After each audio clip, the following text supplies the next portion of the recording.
Good evening and welcome into the WHKY News for this Monday night. Rob Eastwood filling in for Ralph Mangum. Ariana Mack will have the crime report tonight.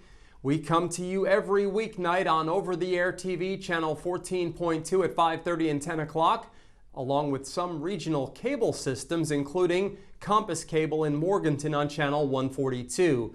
Our news is also available online every night on our YouTube channel and at our website, WHKY.com.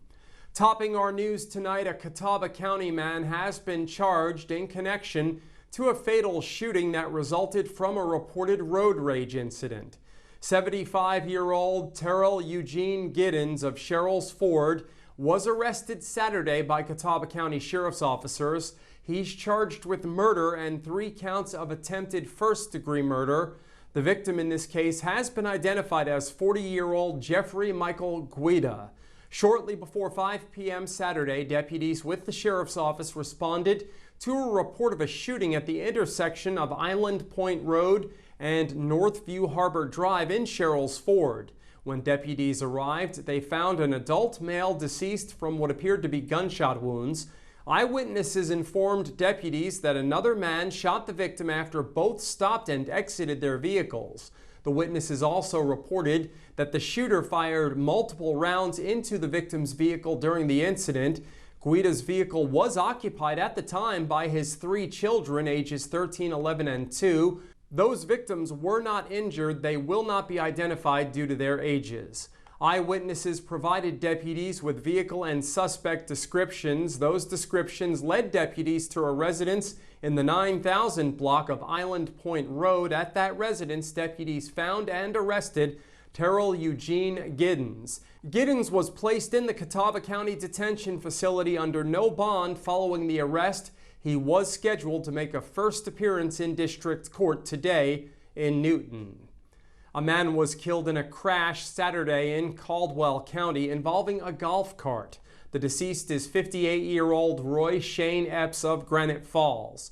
Saturday at approximately 3:10 p.m., the North Carolina State Highway Patrol responded to Hickory Nut Ridge Road near Bayton Church Road. A golf cart was attempting to turn left from a private driveway and pulled into the path of an eastbound 2018 Chevrolet Malibu. The driver of the golf cart, Roy Shane Epps, was transported by helicopter to Atrium Wake Forest Baptist Medical Center in Winston-Salem, where he passed away as a result of his injuries.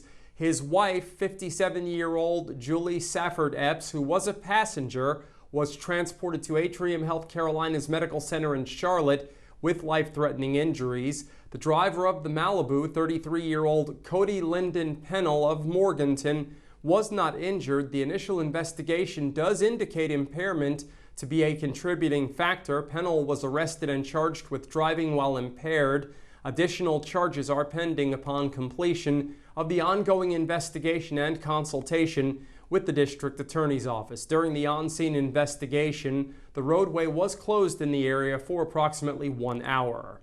An Alexander County resident was killed in a crash in Wilkes County. The deceased is 71-year-old Richard Wayne Earp of Taylorsville. At approximately 12:40 p.m. Friday, Highway Patrol responded to North Carolina 16 near Knollwood Drive in Wilkes County. A 2000 Jeep Grand Cherokee traveling south on North Carolina 16 crossed the center line and collided head-on with a northbound 2023 Ford Explorer. The driver of the Jeep, Richard Wayne Earp, passed away as a result of his injuries at the scene. The driver of the Ford, an Asheville woman, was transported by EMS to Atrium Wake Forest Baptist Medical Center with life-threatening injuries.